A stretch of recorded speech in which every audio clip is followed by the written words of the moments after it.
पश्चाधितिष्ठति स्वर्यस्य च केवलं तस्मै ज्येष्ठाय ब्रह्मणे नमः। सम्मानित मंच, उपस्थित धर्म प्रेमी, विज्ञान प्रेमी, मानवता प्रेमी सज्जनों, माता और बहनों, संक्षेप में सरल बात करूंगा। आज जो भी चकाचौंध दिखाई दे रहा है, बहुत सुंदर नजर आ रहा है। उसके लिए किसी शायर ने कहा है, राहें खूबसूरत नजर आ रही हैं, वे तबाही के घर ले जा रही है।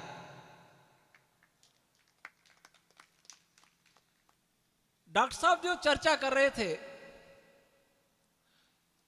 या जो भी चर्चा की जा सकती है, मुझे ऐसा लगता है कि वर्तमान विकास का अर्थ माना जाता है टेक्नोलॉजी। वो सभी, जैसे सभी नदियां समुद्र में गिरती हैं, वैसे सभी प्रकार का विकास फार्मा कंपनियों में जाके गिरता है। मैंने एक दुकान पर देखा था, फैशन के जमाने में गारंटी की इच्छा न करें। आज खरीदो कल फट जाए कपड़ा, कोई गारंटी नहीं है, क्योंकि फैशन वाला लिया आपने। ऐसे में कहता हूं कि विकास के जमाने में जीने की गारंटी न करें।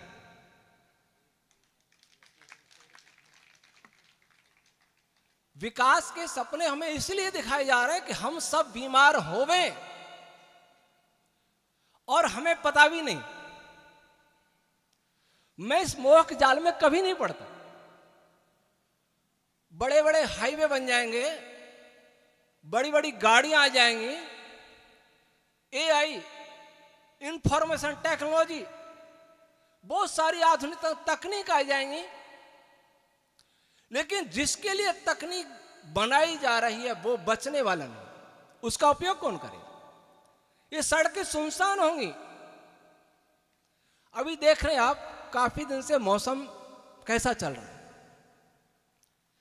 जिनके पास खेती नहीं, उनको नहीं पता है किसान का दर्द क्या होता है।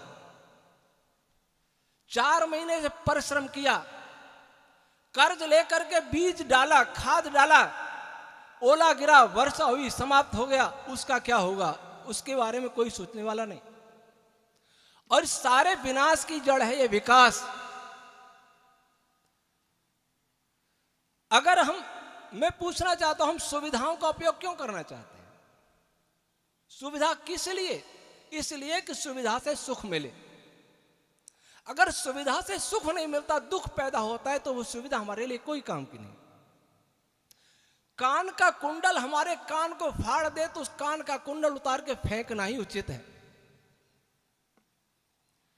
अगर कोई व्यक्ति भोजन क्यों करता है? इसलिए करता है कि उसकी भूख मिटे। लेकिन ऐसा भोजन हो जिससे कभी भूख न मिटे, स्वादिष्ट बहुत हो, उसको कितने लोग करेंगे? कब तक करेंगे?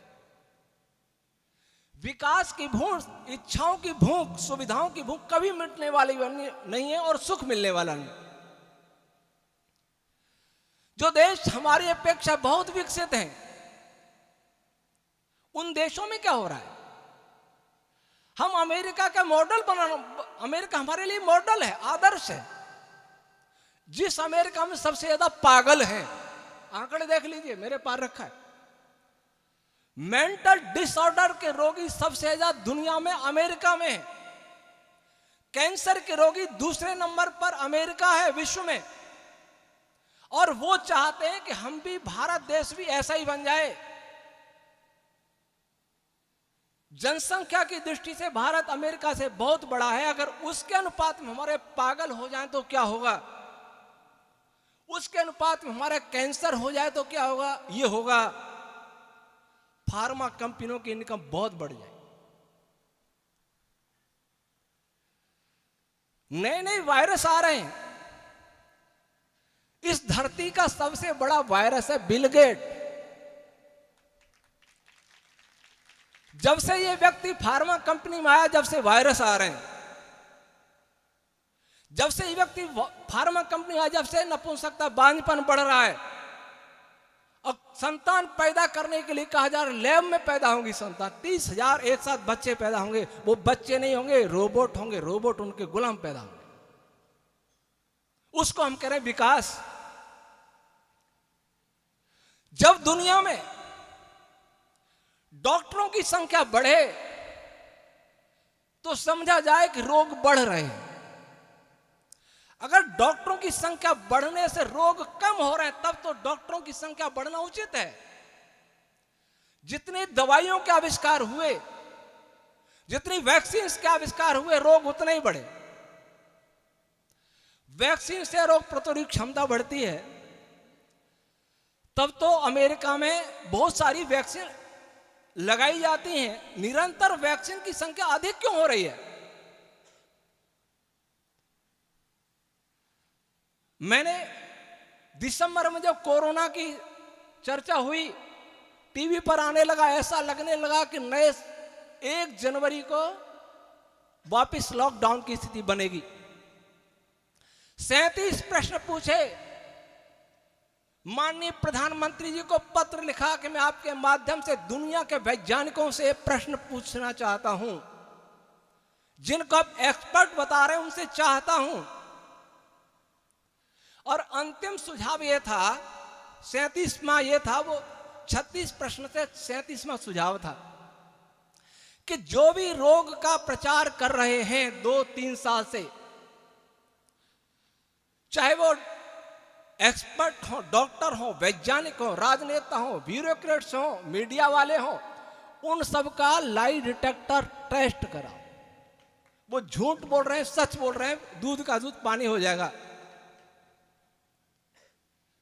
मेरे पास 5 फोन आए दिल्ली से कि आपके सजेशन दिए आपने, बहुत शुक्रिया। मैंने कहा सजेशन नहीं है, प्रश्न है। उनका उत्तर कि सॉरी, हम कुछ नहीं कह सकते। मैंने उसमें एक प्रश्न ये भी था,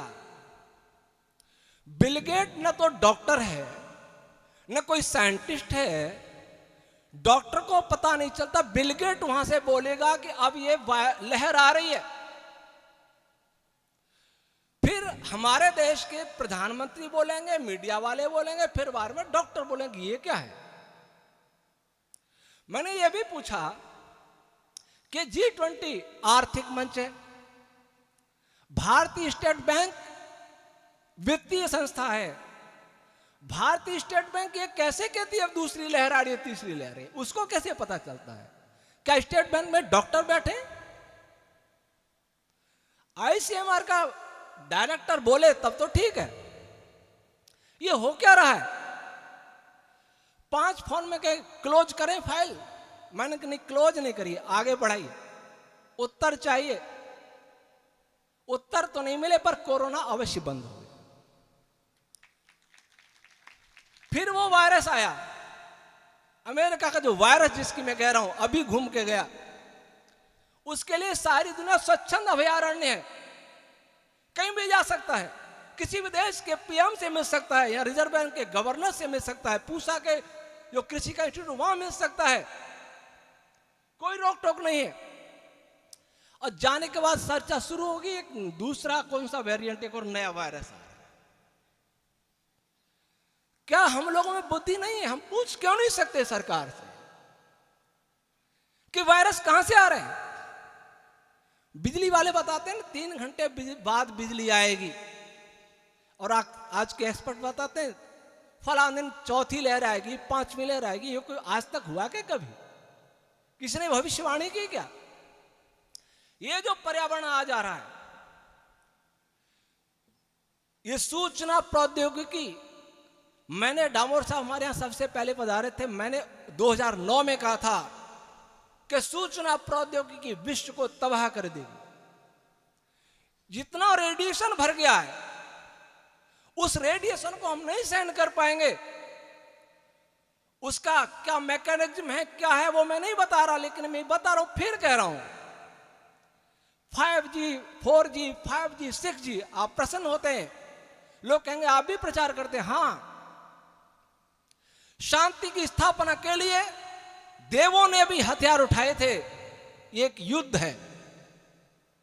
हमें केवल आपको अपना संदेश सुनाने के लिए व्यवस्था में मोबाइल इंटरनेट का प्रयोग करना पड़ता है, अन्यथा मेरी इच्छा होती है कि मैं इसको किसी को उपयोग नहीं करूं। ये सब नेचुरल नहीं है। सूर्य की, चंद्रमा की, तारों की ये इलेक्ट्रोमैग्नेटिक वेव्स ये नेचुरल है। रेडियो वेव का ये जाल है, समुद्र है जिसमें हम डूब रहे हैं, वो नेचुरल नहीं है।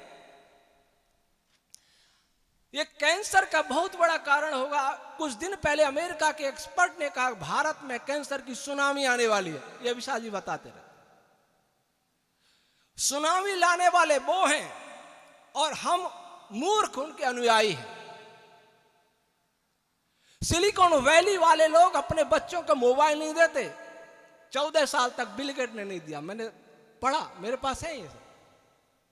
लेकिन हमारे यहां प्रधानमंत्री जी विदेश में कहते हैं कि पहले हमारे देश के बच्चे गेंद से खेलते थे, आज माउस से खेलते हैं। वो सुनकर के मुझे शर्म आई थी। इसका अर्थ ये हुआ कि हम बिछड़े थे, आपने हमें अग्रणी बना दिया, विकसित कर दिया। हमारे देश क्या करता था मैं कल बताऊंगा। तो जितने भी एक एक टेक्नोलॉजी ले लें आप, मैं मकान से लेता हूं। सारी दुनिया में मकानों के नक्शे, मकानों की बनावट, सारा ये आर्किटेक्चर एक जैसा क्यों है? कौन है इसके पीछे? अपने घर में जिसके घर में चिकना फर्श चाहिए, चेहरा भी दिखे, फैशन। और वो फर्श की फैशन क्यों चली?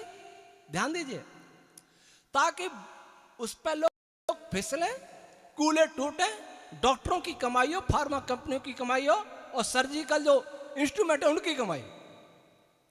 इसका फिर आइए, इस धर्मशाला में पहले कुछ नॉन एसी कमरे भी थे, सब एसी कर दिए। क्यों? ताकि लोग अधिक से अधिक बीमार हो सके। जब कोरोना आया था तो एसी वालों ने खिड़कियां तोड़वा के जालियां लगवाई थी, बहुत सारे, जो एक पैक मकान थे कि शुद्ध हवा चाहिए। तो एसी क्या करता है? संक्रामक रोग इसमें ज्यादा फैले, बहुत सारी बातें हैं। पर्यावरण को प्रदूषित तो करता ही है। सीट सारी विदेशी शौचालय की, क्यों? ताकि आप यूरिनल इन्फेक्शन के ज्यादा से ज्यादा शिकार हो सके। इस सीट वाले शौचालय में मूत्र संक्रमण की आशंका ज्यादा होगी। बैठना कुर्सी पर, शौच जाना कुर्सी पर, खाना खाना कुर्सी पर, गाड़ी में कुर्सी पर, खाना बनाना खड़े होके, घुटनों से तो काम ही नहीं लिया, फिर घुटने खराब होंगे, फिर घुटना प्रत्यारोपण करवाओ, पैसा तो उनको मिलेगा ना। इसका भी लिंक वहीं से। सारे फर्टिलाइजर इसलिए बनाए जा रहे हैं कि ताकि अधिक से लोग कैंसर से पीड़ित हों, और एक बार जो कैंसर से पीड़ित हो गया, लाखों रुपए दे के जाएगा फार्मा कंपनी और डॉक्टरों को। मरेगा तो अलग, लेकिन तो तुरंत नहीं मरेगा। सारा घर बेच करके उन कंपनियों को दे के जाएगा। इसलिए तो ये लाया गया। इस सारा इंटरनेट वगैरह क्यों हमें भी ये चकाचौंध दिखा? ताकि सभी लोग कैंसर से पीड़ित हो सके। उज्ज्वला योजना, घर में चूल्हे जलते थे, लकड़ी जलती थी, अब कहते हैं कार्बन डाइऑक्साइड पैदा होती है। मैं पूछता हूं, जब तक दुनिया में चूल्हे जलते थे तब तक वायु प्रदूषण ज्यादा था कि अब ये गैस के बाद वायु प्रदूषण बढ़ा? सीएनजी के विषय में तो स्वयं CSIR गवर्नमेंट की संस्था कहती है कि सीएनजी का प्रदूषण डीजल पेट्रोल से भी अधिक घातक है, कैंसर से। गुजरात सरकार ने गुजरात हाई कोर्ट में लिखा है, कहा है। जो हमें स्वच्छ दिख रहा है वो प्रदूषण नहीं है, यह मानना हमारी मूर्खता है, अज्ञानता है। पत्थर सबको दिखता है, पत्थर से ज्यादा मार राइफल की गोली करती है, वो दिखती नहीं है। जाती हुई दिखेगी नहीं, लेकिन मार ज्यादा करेगी। स्पेस को इतना प्रदूषित कर दिया।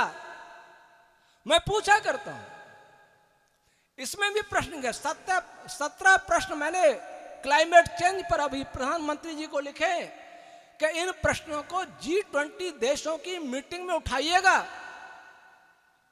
कि जो रेडिएशन फैलाया जा रहा है, क्या दुनिया के किसी साइंटिस्ट ने इस रेडिएशन इलेक्ट्रोमैग्नेटिक वेव के फोटोन की संरचना और उसकी प्रॉपर्टी को ठीक ठीक जान लिया है क्या? और जिस स्पेस में ये रेडियो वेव गमन करती हैं, क्या उस स्पेस के इंटरनल स्ट्रक्चर को पहचान लिया है क्या? नहीं पहचाना है तो इनका अंधाधुंध प्रयोग क्यों हो रहा है? ये उसी प्रकार की मूर्खता है जैसे कोई व्यक्ति गाड़ी के बारे में कुछ नहीं जानता है, कभी नहीं देखी और रोड भी नहीं जानता, रोड कैसा, उसमें बैठ करके कोई भी व्यक्ति गाड़ी रोड पर नहीं चलाए।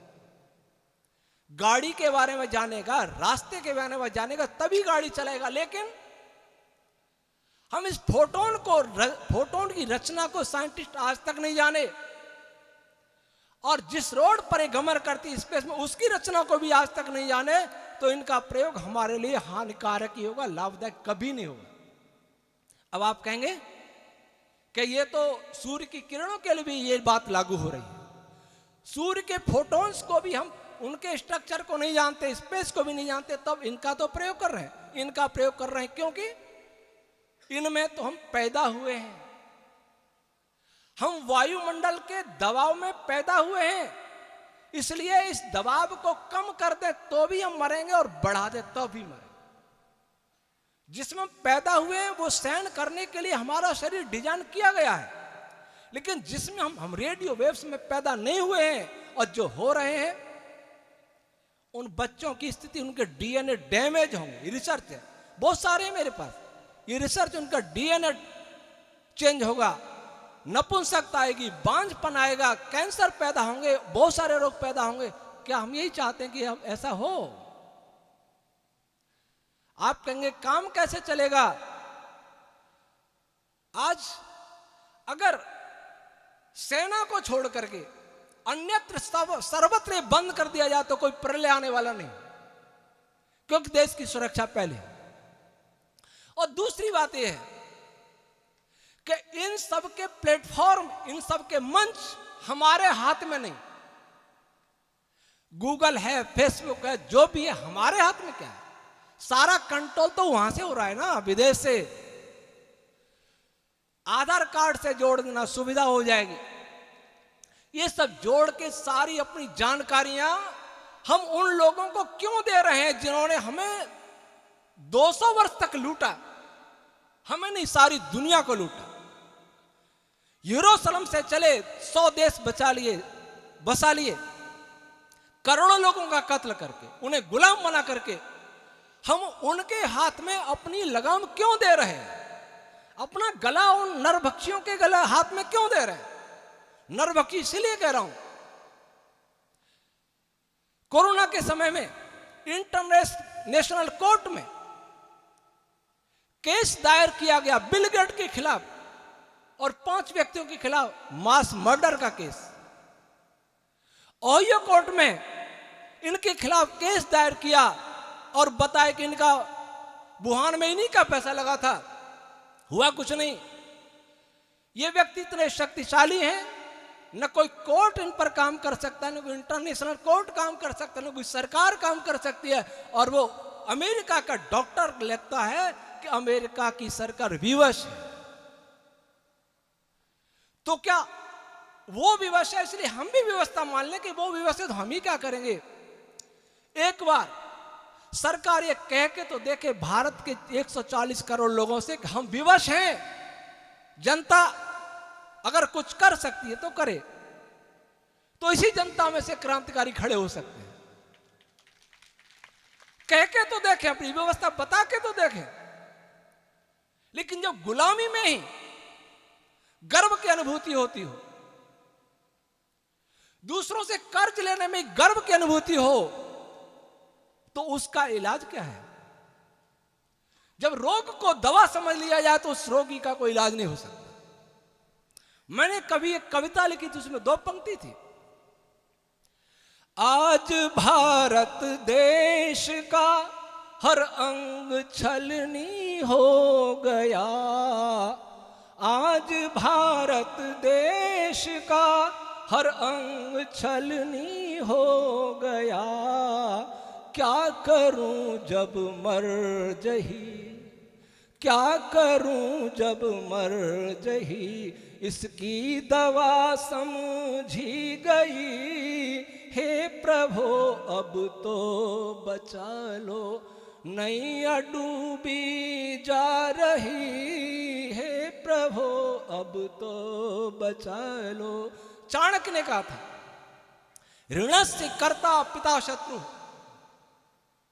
ऋण लेने वाला पिता शत्रु है। और आज सब ऋण में डूबे। इसकी चर्चा तो कल करूंगा। तो मैं कह रहा था, हर टेक्नोलॉजी, अगर आपने सुविधाओं के भोग की इच्छा को कम नहीं किया तो बच नहीं पाए। कहेंगे कि विकास, एक बात सुन लें, अगर किसी व्यक्ति को यह कहा जाए कि यहां से आपको शिवगंज जाना है, घोड़ा गाड़ी में जाना है, कोई खतरा नहीं है। दूसरे कहा जाए कि बढ़िया, कौन सी बढ़िया करोड़ों की गाड़ी हो तो उसमें जाना है, लेकिन एक्सीडेंट अवश्य होगा, तो आप घोड़ा गाड़ी में जाना पसंद करेंगे, कुछ बढ़िया करोड़ों की गाड़ी में जाना पसंद करेंगे। ये कह रहे हैं पैदल जाना भी पसंद करें। तो जब आप ये जान लें कि जिस मार्ग पर आप चल रहे हैं, उस मार्ग पर चलने से धरती 100 वर्ष भी नहीं चल पाएगी। यह कृत्रिम है जो वातावरण बन रहा है।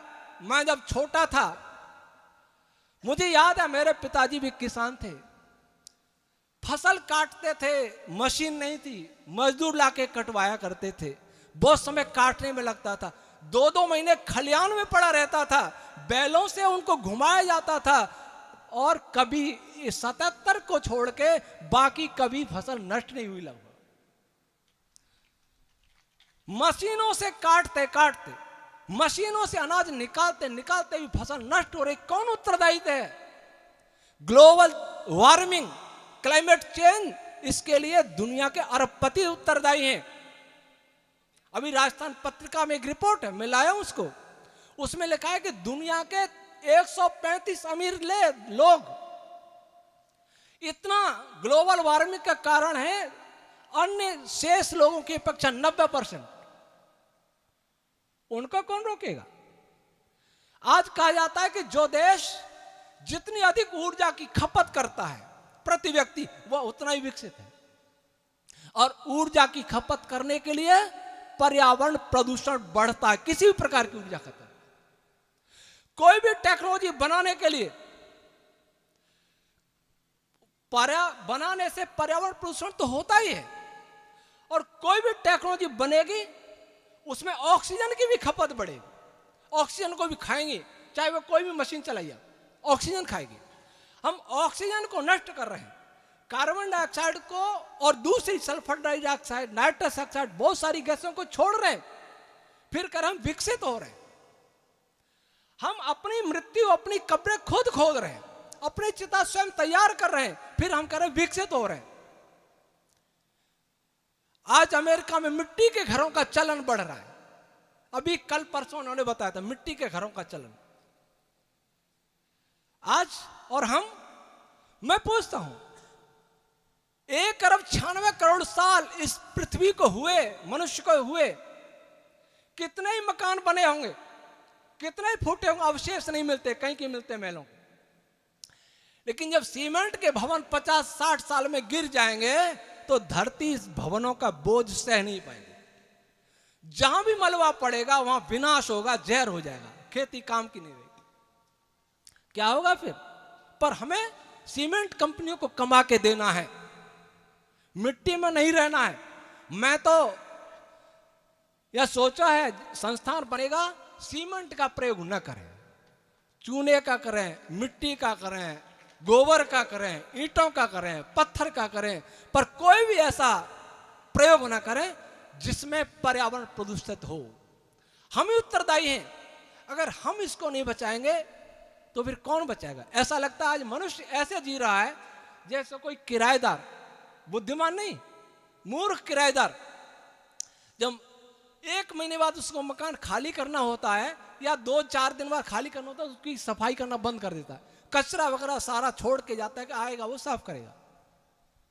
इस धरती को हम कचरा का पात्र बना दिया है।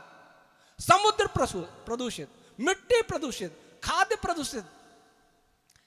ये अन्न में जहर किसने भरा? फलों में जहर किसने भरा? कौन उत्तरदायी है? हवा में जहर किसने घोला? पानी में जहर किसने घोला? स्पेस में जहर है, रेडिएशन स्पेस में जहर है। एआई की जो बात करते हैं, ये कभी एआई रावण के पास भी थी, क्या परिणाम हुआ? क्या क्या टेक्नोलॉजी हमारे यहां थी, वो उसकी चर्चा में कल करूंगा। लेकिन उनके साइड इफेक्ट वो रोकने की उनमें क्षमता भी थी। पर्यावरण प्रदूषण न रावण की टेक्नोलॉजी से हुआ, न महाभारत की टेक्नोलॉजी से हुआ, वो दूसरे कारण थे जिससे विनाश हुआ, अहंकार के कारण विनाश हुआ। तो जो भी हम प्रयोग कर रहे हैं, क्या हम ये सोच रहे हैं कि हम कुछ साल ही जिएंगे? कुछ लोगों ने अपने शुक्राणुओं को चंद्रमा पर इकट्ठा कर लिया है। उन्हें पता है कि धरती मिटने वाली है, वो मिटा करके हमको मार करके वहां भाग जाएंगे, लेकिन हम फिर भी उनको देवता माने बैठे। जब तक आपने ऋषियों को देवता नहीं मानेंगे, कहां ऋषि रहे आपके लिए, कहां है? उसकी चर्चा कल करूंगा। कौन हमारे आदर्श हो गए? हमारे आदर्श वो हो गए जिन्होंने मारा, सताया, कोड़े मारे, गोलियों से भूना, दास बनाया। आज भी दास है, आज भी हम दास हैं। कोई स्वतंत्र नहीं है, केवल ये दिखावा है। स्वतंत्रता होते स्वतंत्र होते हमारे अंदर आत्म गौरव होता, स्वाभिमान होता। हमारे अंदर कोई राष्ट्रीय स्वाभिमान नहीं है, कोई प्राचीन संस्कृति सभ्यता विद्या का स्वाभिमान नहीं है। इसलिए समय बहुत हो गया है। मैं आपसे इतना ही आग्रह करूंगा कि आप जो भी साधन प्रयोग कर रहे हो, इंटरनेट का प्रयोग कर रहे हो, तो उतना ही करें जो बहुत आवश्यक हो। अनावश्यक मनोरंजन, मोबाइल लेके सारा बैठे रहना, कंप्यूटर लैपटॉप लेके बैठे रहना बिना काम के, इसको तो कम से कम बंद कर दो। इसको बंद कर देंगे तो भी 80% कम हो जाएगा। आज के लड़के लड़कियों के क्या हाल है? हम जहर घोल रहे हैं स्पेस में, और अगला जहर मनस्तक, हिंसा की तरंगे, काम की तरंगे, क्रोध की तरंगे, ईर्ष्या की तरंगे, द्वेष की तरंगे। यह भी हमने पत्र में लिखा है कि जो साइंटिस्ट ये मानते हो कि इनसे पर्यावरण प्रदूषित नहीं होता, उनसे मैं और मेरी टीम उनको चुनौती देती है, उन वैज्ञानिकों। भारत के वैज्ञानिक प्रोफेसर मदन मोहन बजाज दिल्ली यूनिवर्सिटी में प्रोफेसर थे, मेडिफिजिक्स डिपार्टमेंट के हेड थे। वो मेरे पास मिलने आए थे। वो जानते हैं डामोर साहब, देखा उनको, 13 में आए थे। उन्होंने, उनका रिसर्च है कि जो पेन वेव्स है, आइंस्टीन नाम से पेन वेव्स, आइंस्टीन, इसका मतलब आइंस्टीन मानते थे, उनके कारण भूकंप आते हैं, सुनामी आती है। मैंने प्रोफेसर बजाज साहब को कहा कि केवल इनके कारण नहीं, बजाज साहब और भी वेव्स होती हैं। कि स्वामी जी वो कौन सी? मैंने, आपने पेन वेव्स अर्थात दर्द की तरह, मैं कहूंगा क्रूरता की वेव्स, हिंसा की वेव्स, द्वेष की वेव्स, कामुकता की वेव्स, ईर्ष्या की वेव्स, शोक की वेव्स। तो उनको आश्चर्य हुआ कि हाँ, फिर तो यह भी होना चाहिए। मैंने, और इनको नष्ट करने का तरीका प्रेम की वेव्स, करुणा की वेव्स, नम्रता की वेव्स, सत्य की वेव्स। एक बात तो झूठ की वेव्स, झूठ की वेव्स वेद में लिखा, सत्य नो तभिता भूमि सत्य तपते रवि। सत्य पर धरती टिकी और सत्य से सूर्य तपता है। ये साधारण बात नहीं है। झूठ बोलने से आप अनुभव करें कि झूठ बोले तो आपको, आपके मन में कितने विकार पैदा होते हैं।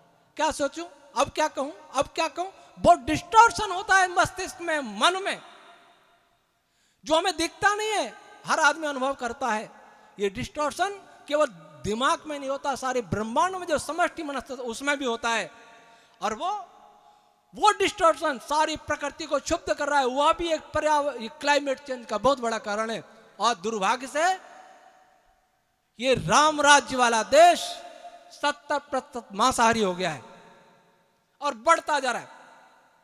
गाय पालने के लिए रजिस्ट्रेशन कराना पड़ता है। पिछले दिनों में खबर आई थी, जयपुर 1000 रुपया रजिस्ट्रेशन, 1 से 2 गाय पालो तो शहर में। मुर्गी पालेंगे आपको अनुदान मिलेगा, मछली पालेंगे अनुदान मिलेगा, सुअर पालेंगे अनुदान मिलेगा, गाय पालेंगे दंड मिलेगा। ये रामराज्य क्या हो रहा है? मांसाहार को बढ़ावा दिया जा रहा है और फिर हम कह रहे हैं कि क्लाइमेट चेंज नहीं हो। क्लाइमेट चेंज तो करना चाहते हैं, जनसंख्या कम करना चाहते हैं, जनसंख्या कम होनी चाहिए, पर यह तरीका नहीं है।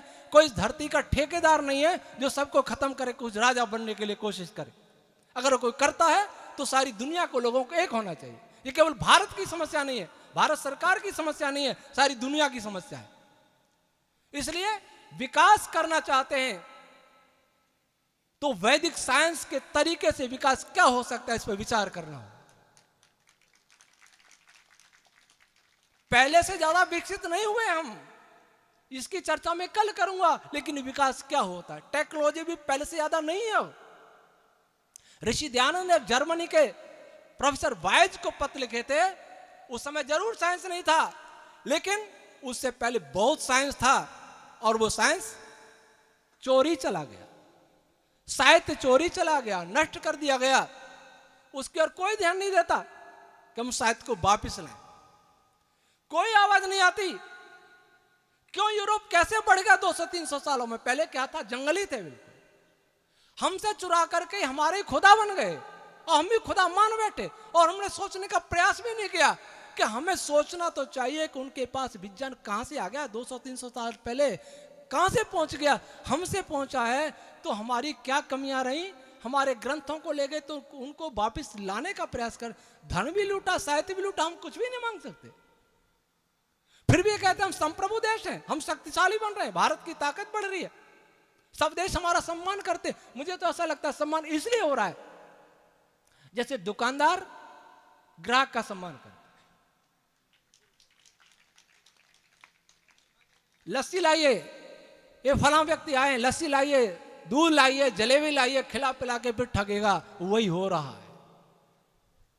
140 करोड़ लोगों का नेता है, समझौते होंगे, बहुत सारा पैसा मिलेगा, इसलिए सम्मान हो रहा। मुझे तो ये लगता है, आपको दूसरा लगता हो तो पता नहीं।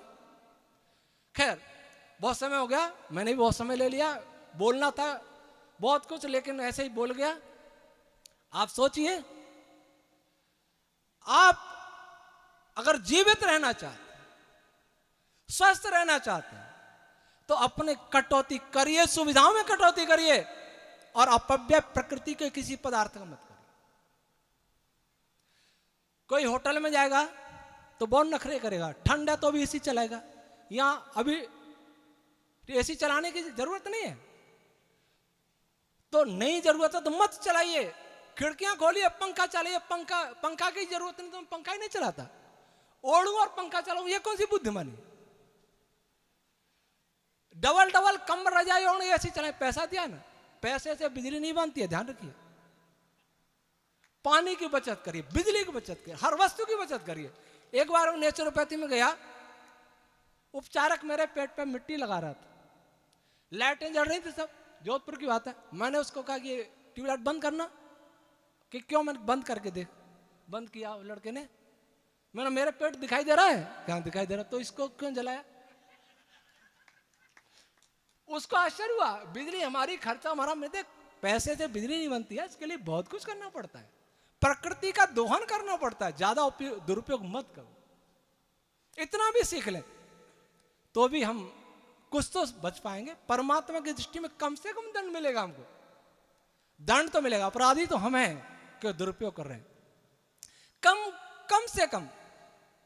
से कम करिए सदुपयोग और दुरुपयोग की बीच की रेखा बहुत पतली होती है। ये आप स्वयं निर्धारण करें कि क्या हम, कौन सी ऐसी चीजें हैं जिसके बिना हम जी नहीं सकते, कौन सी चीज ऐसी हैं जिसके हम जी तो सकते हैं पर थोड़ी कठिनाई हो सकती है, और कौन सी चीज ऐसी है जिसकी हमारे दिल में कोई उपयोगिता नहीं है।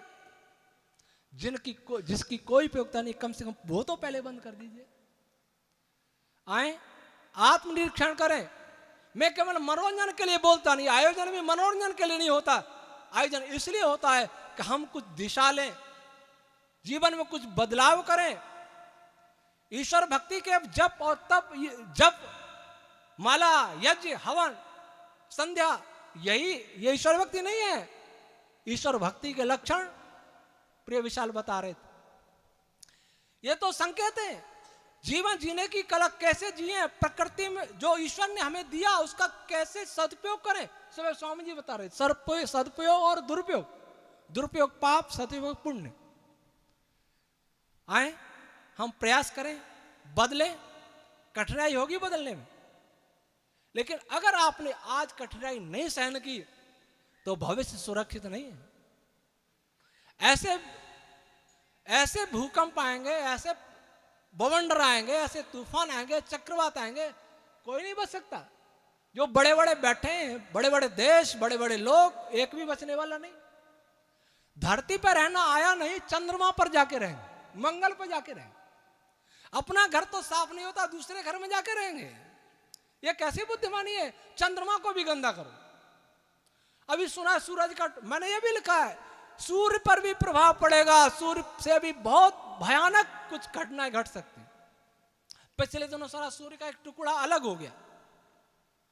वैज्ञानिक सोच रहे हैं कि इधर न गिर जाए। मैं सोचता हूं जल्दी गिरे तो ठीक, क्योंकि धरती रहने लायक है ही नहीं। एक साथ समाप्त हो, नई सृष्टि का उदय हो। खंडरों पर नए भवन बने, खंडरों को ढा करके। ये सब खंडर हमने किए हैं। आए विचार करें और कठोर बन करके, अपने प्रति कठोर बन करके अपनी शैली बदलें। ओम शम।